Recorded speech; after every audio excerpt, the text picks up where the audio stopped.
We will get started.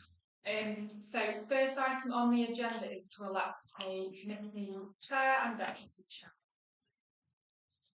Do we have a proposer for chair? I'd like to nominate Martin.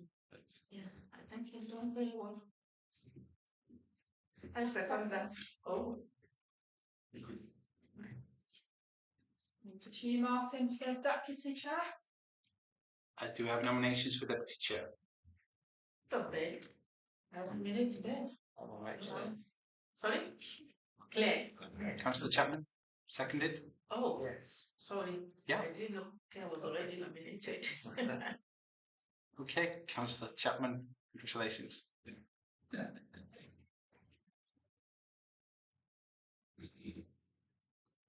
Item 2 is to receive apologies for absence. Have we received any? We have received apologies from Councillor Mortimer, Councillor Graham and Councillor Strain-Francis. Thank you. Item 3, to confirm and sign the minutes of the last Events and Culture Committee meeting held on Monday the 10th of March. Minutes should have been circulated. Oh,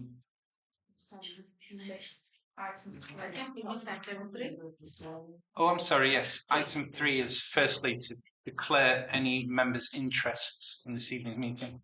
Non-career trustees there. Of course, yeah. Okay, sorry about that. Okay, item 4, yes, is to confirm the minutes of the last meeting. Any issues? No. No? Okay. All in favour of confirming the minutes of those who were here? Yep, perfect. Thank you. Item 5 is the public participation. No one present, but have we received any questions, queries? No? Okay. Item 6, to review the year-to-date financial position for the Events and Culture Committee. So we haven't actually got a financial report for this meeting. I was hoping that we would have one by the meeting. It's so early in the year that the accounts haven't been able to produce one yet. So there will be an update at the next committee meeting, but if anyone has any questions before then, obviously answer them once we have a report available. So I do apologise about that. I just wanted to keep it in, just in case we have one available. No problem.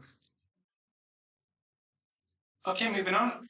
Item 7, to receive an update relating to progress towards the business delivery plan as it relates to this committee.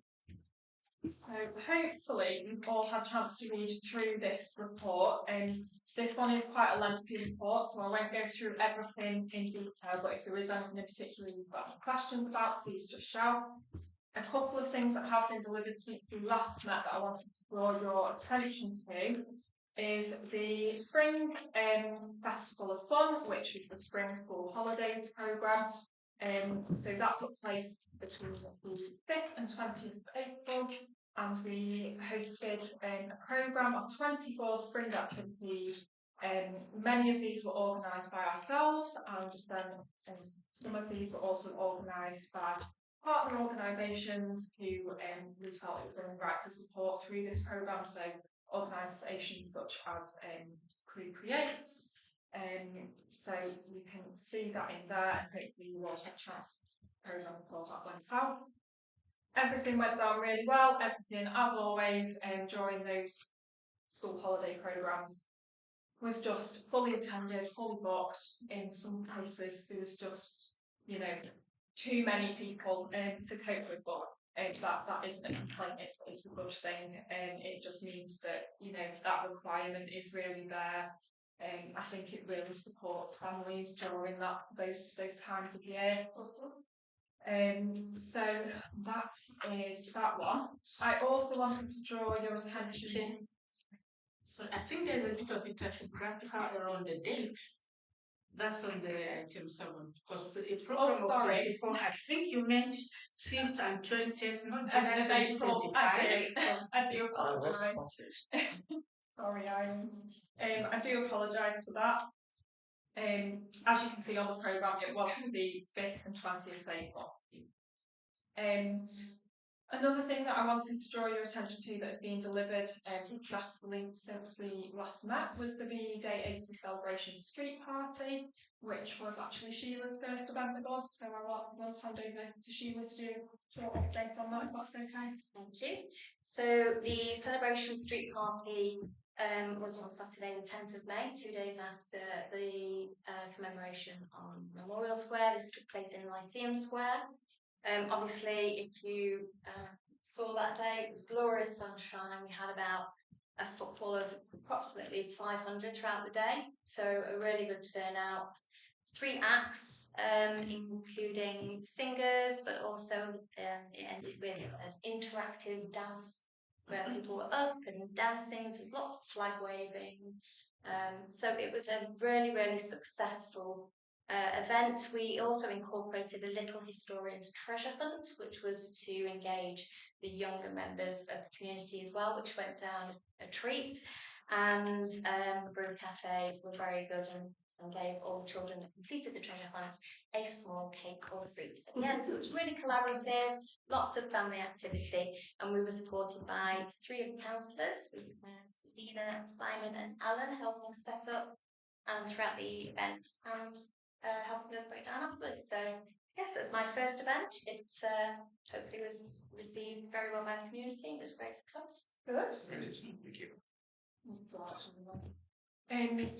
As you can also see in the report, the summer events, one of which we have got coming up this weekend, are all progressing really well, with programming well underway for all of them, if not fully complete by now. So we have 5 well-known bands programmed for the picnic in the park. Crazy Races, as I said, is ready to go this weekend. We're looking forward to hopefully another successful event. Hopefully it brings in the same, if not more, visitors to Crewe this weekend coming. Fingers crossed for the weather. And Crewe Day festival programming continues. That's all well underway. We've got a large community cast engaged in parade workshops, so they will be taking place very soon to get lots of community cast members trained up to dance and parade, wave flags, etc. And we have got absolutely loads of interest in the programme for the day in terms of other acts. So we're going to have a focus on local acts on that day, so it really celebrates Crewe and everything that Crewe is.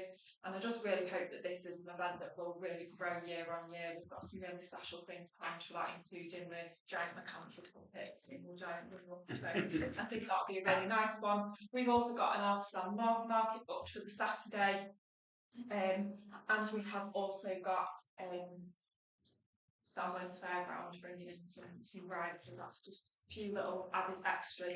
The only thing that has changed is the land train, and I did just want to draw your attention to that because we have been going back and forth with the land train company, and they've kind of failed to mention to us that a land train can't actually travel very far. So we were hoping for it to do circuits to somewhere of significance where people would actually get on it.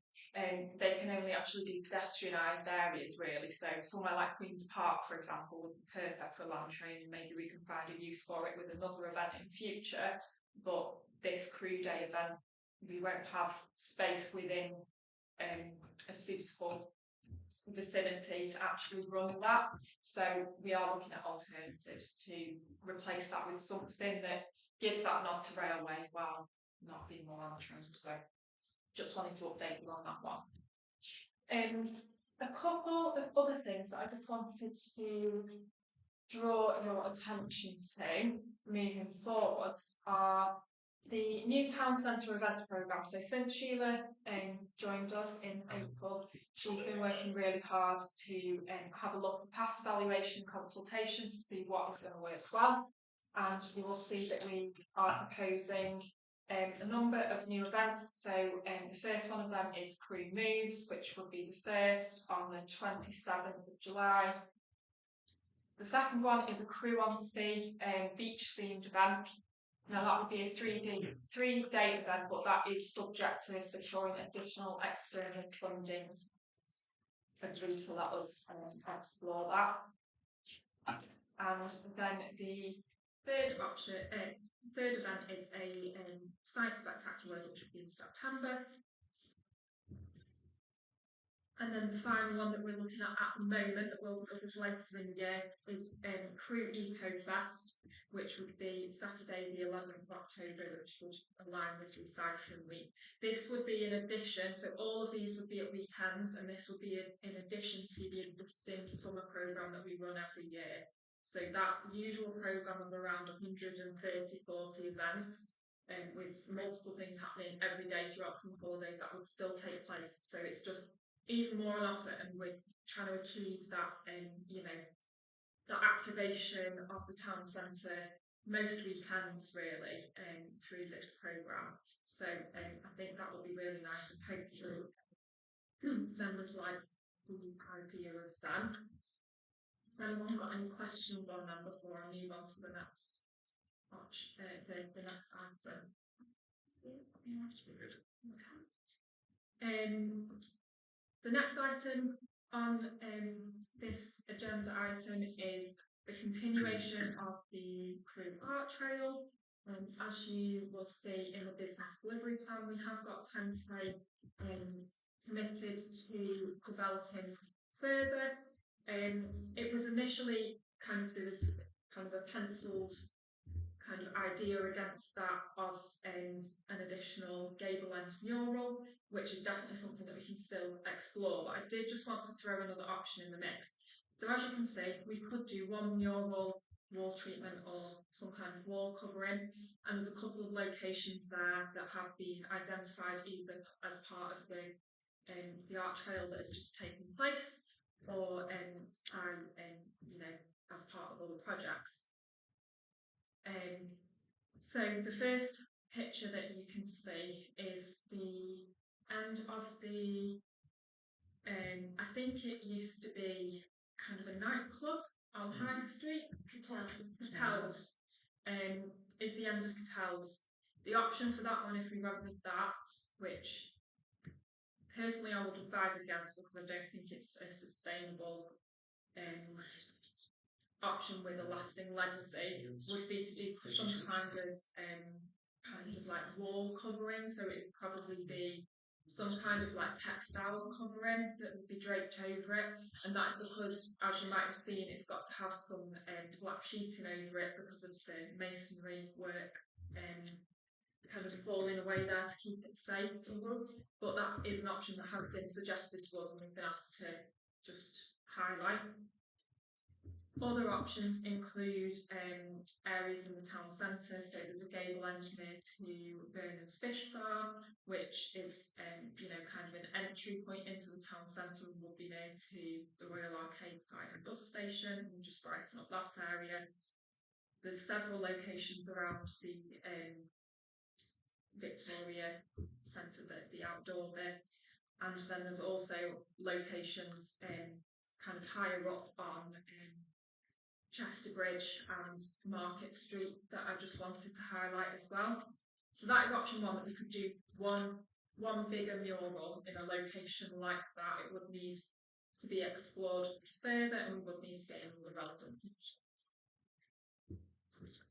Option two that I just wanted to throw into is painting up multiple utility boxes. So if we were to explore this option further, we could identify and gain permission for multiple boxes and locations at once, which would potentially mean that we could have an impact on a wider area of the town.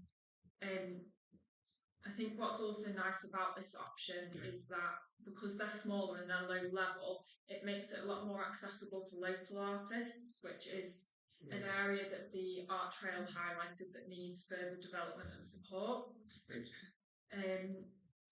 An area I would suggest us exploring is Market Square, because I do think that could really benefit from that. So those are the options that I just wanted to highlight for your consideration as we start to develop in that area of work. There was talk. Sorry, I was just going to say, with the other option A, I was thinking of the garden, because for the artist and thing, you probably need ladders and things, and that's a lot of things we have to think of. But on a lower level, this is much more plausible. Yeah. Sorry, I'm not choosing. I'm just saying. No scaffolding, nothing needed for the lower boxes. It reduces, so all of that is doable. We've done it before with the mural on the end of the building and on High Street. It's definitely doable, and we have, you know, we've risk assessed that in the past, and we can make it work. But we do have to have artists who have certain licenses to use certain equipment, and are trained appropriately. So that does restrict it slightly, and it also increases costs because a lot of the costs end up going on hiring of things like scissor lifts or artists charging more because they've got to have certain licenses in place to do their work, which is understandable that they would do that, but you're completely right, Irene. There are more considerations with the bigger pieces. One advantage I see though is that the bigger installations, the bigger artwork, perhaps are safe from graffiti or vandalism. If we have smaller installations, more accessible, perhaps they can be put at risk of abuse. So the small ones, you suggesting that different community groups could like adopt one and I would suggest that it was more artists than community groups. I think, I think it would be nice to involve the community, but from encouraging the development of local artists and creativity in a more in a professional kind of way. Yes.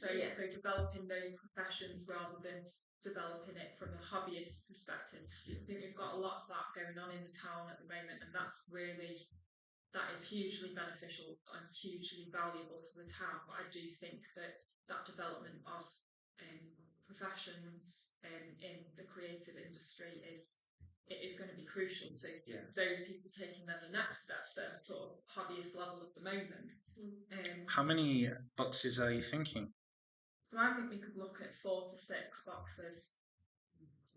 And some sort of theme that holds them all together. Yeah, potentially. So as I've suggested in here, I think it would be good to have, like how we had with the arts trail, have members briefing meetings where you get to influence kind of like themes and ideas. But I also think it would be really nice to develop maybe a youth board, a youth advisory board, with someone like the college or the UTC to give young people that experience as well. And again, that youth audience was an audience that was identified as needing more development. And if I may, so I know that we have got plans at some point to change all of the planting boxes in the town. So maybe if they could be part of that same thing, because we haven't bought anything yet. Yes, definitely, and that is a conversation that myself and the public services manager did have, is that there could be a world where we could maybe complement each work stream by creating some kind of critical mass by doing things kind of around the same time. So I definitely think that is an option. The branding colours, we painted the lampposts black and red, grey and red. Maybe that could be something that we could thought of. So it'd be nice for things to tie together. Yes, Councillor Rhodes. As I was coming back from Chester yesterday, I spotted all the telephone boxes in telephone cabinets in Knutsford had all been painted. Sorry, not Knutsford, Tarpley had been painted with a kind of nature theme, because they had a thing with foxes and whatever else. Whereas in Chester, they've had a much more random approach, depending on what you're. Obviously, we can't do telephone boxes. I know we've tried to get permission to do them, but we can. But I'd like to see as many done as possible, so as cheap as possible to do it. And whether we use community groups or we use artists, but there's a considerable amount of these boxes around town, and you've got that option. You've just got that little artwork, haven't you? There that people can see on a daily basis. Yeah. So is the committee? Yeah, is there? I was about to ask if the committee is in favour of B then, by the sounds of it. And if I might add, I was just thinking, because it's 200 years of the railway, the theme could be like a railway motif, because you get lots of nice patterns and things like that.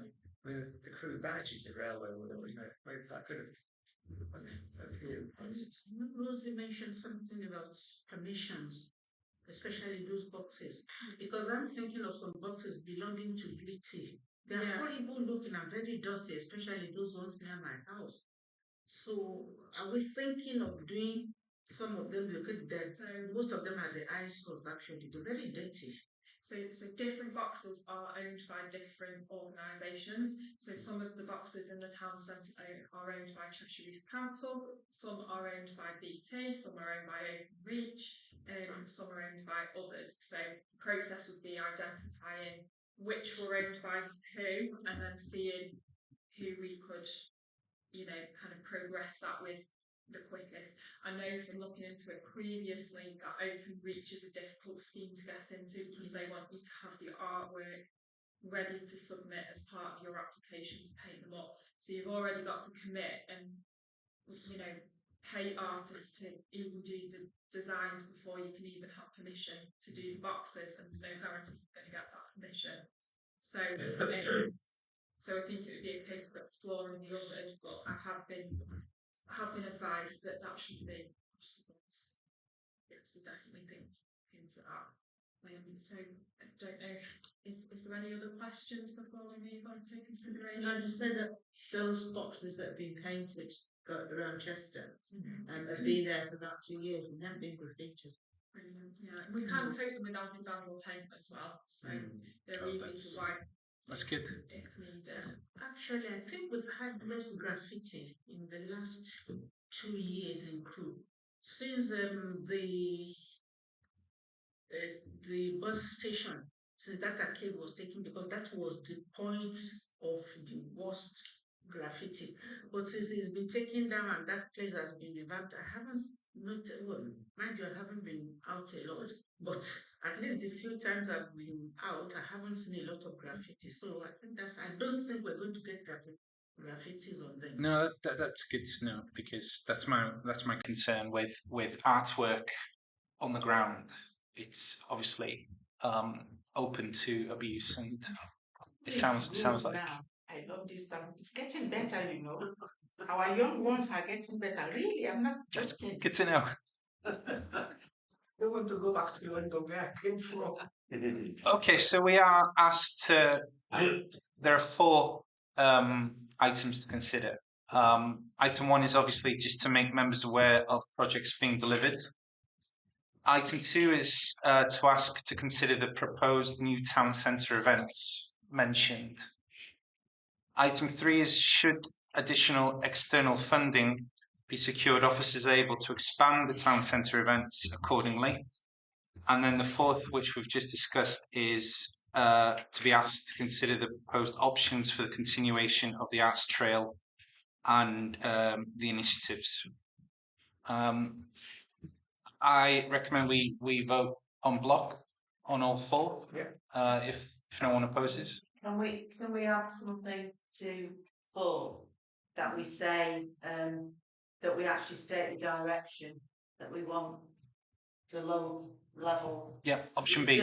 Yeah, because it doesn't give you an option there, does it? Isn't a cruise in that direction. Yeah. Fine. So option B. Yeah. Like us. Please. And before we look, can I say what? So we're looking for money from the bid. Yes, for the Crew on Sea event that is for. So the Crew on Sea event is kind of in principle that should be a really successful event. I think it's got really nice ties to heritage, particularly kind of less dominant narratives, such as, you know, the Morris narratives, etc., holidays from, you know, roots, etc. So I think that's a really lovely event. It is, because it's bringing in a big infrastructure item, which would be a pop-up beach, it is dependent on us getting external funding. Now I know that we've mentioned this event to BID a few months back, and they really wanted to do it as well, but they don't have capacity to deliver it. So that is why we would like to secure further funding from that. Yeah, that's fine. Thank you. Can we call it Costa del Cruz? True. So really good names. If we're for the themes of the low level films, I just want to say that I think a railway theme would be timely at the moment with the 200th. Unless anybody's got a better idea. Personally. Well, if we have a members group, we can discuss that. Absolutely. Okay, everyone in favour of those 4 considerations? Yeah. I'll second, Chair. Second, thank you. Thank you. Okay, moving on to item 8. Item 8 is heritage projects, including the Heritage Centre update. So this report has been provided by the Heritage Manager. A couple of items that I wanted to just draw your attention to is the Hidden Narratives project that has been ongoing for the last few months with all of our people. That project has now come to a close. There's been some really useful kind of things that have come out of that that will help to direct future work in heritage, but also I think in other areas of the town council's work as well, particularly in events. I think there's some really nice narratives that have come out of that, but also information on who we've got in crew and how they engage with the project. So I just wanted to highlight that piece of work that Vicky's been working on. And then there's hopefully you've had a chance to read through this. I won't go through it all in detail, but if there are any questions, I will try my best to answer them. The other item I wanted to draw your attention to is that Crewe Heritage Centre have recently opened their new Crewe at War exhibition, which, if you haven't had a chance to go down there and see that exhibition yet, it's incredible, and they've worked really hard on that. She's also included stats on kind of the visitor numbers, etc. for you to have a look through. So yeah, if anyone got any questions on that, I will try my best to answer, but you may be better speaking to Vicky. I've just got a bit of information really. So Beechwood School, the start 13 of them, I took around the town. We didn't have enough time, so I'm talking to Vicky and Mia about going in there on the 2nd of July at 4 o'clock for their staffing sets. If we could fix that, I could invite other school staff at the same time, so it'd be a way to get into schools without having to, because then the teachers could take the kids around themselves rather than volunteer. But you have a lucky darling, might be free that way. I will mention that to Vicky if you've not done that. I have mentioned it, You have. but I it fits in with what's Any other questions? No, thank you. Looks like they're doing a great job. I love the photo. There's a very handsome gentleman in an apron next to a gigantic machine gun. Yes. Selling my wares. Thank you. Item 9 is simply to propose the date of the next meeting, which will be Wednesday, the 16th of July. 16th, 17th? 16. 16th. Yeah, so that's the date of our next meeting if everyone's available. And that concludes today's meeting.